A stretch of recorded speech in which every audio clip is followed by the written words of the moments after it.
specific. While your sweet dog provides you with many beneficial components, they may not be suited to provide you with the service tasks you require day in and day out. The rigors of a working dog take their toll on dogs physically and mentally.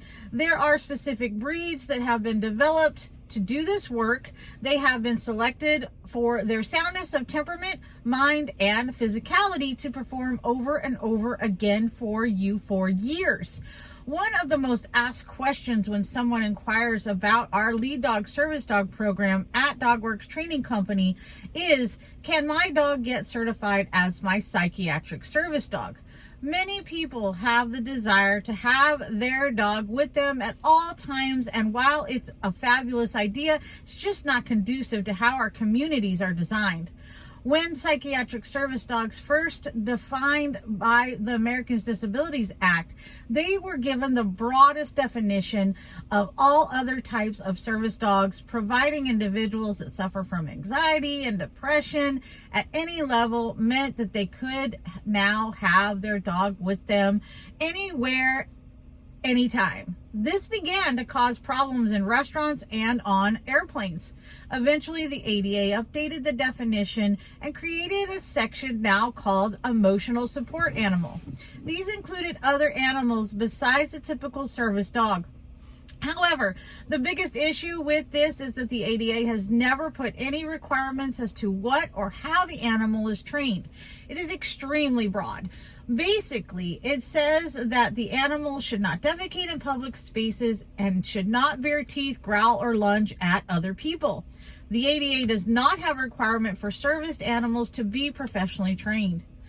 Eventually, people caught on and began taking all sorts of animals with them when traveling, especially by plane, to avoid the costly fees of placing their pets in cargo spaces.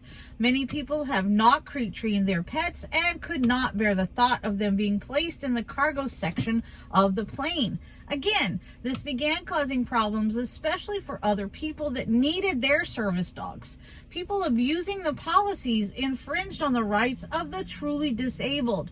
The ADA, along with the Department of Transportation, recently revamped the definitions and banned ESAs on all flights. There's now a process by which individual flying with a service dog must register that dog with the DOT. It is assigned a lifetime number like a social security number, and then is allowed to fly with that individual.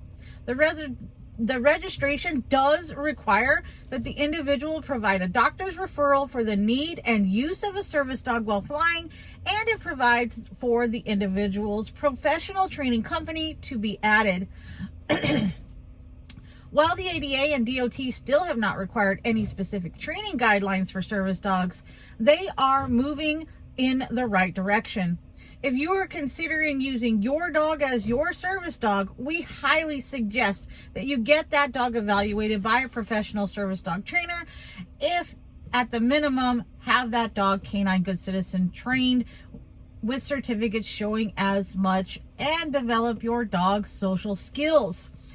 Again, having a service dog is not a right. It is a privilege. And not only that, having that service dog is the right of the disabled person to have that dog with them because they have actually been prescribed the dog. Much like having a wheelchair, you guys. So if somebody is traveling with their wheelchair, did you know that the airline actually takes their wheelchair away from them and helps assist them onto the plane and off of the plane while their wheelchair is stowed underneath? So keep this in mind. While you're wanting to travel with your dog, you're impeding on the rights of others that require the use of their service dog with them while they travel. A service dog is not removed from a disabled individual like their wheelchair is. So let's keep that in mind and be thoughtful in the process of how and why we're obtaining a dog and what's going to happen if and when we travel. Thanks so much. That's the first part of this series for the Daily Dog. I'll see you next time.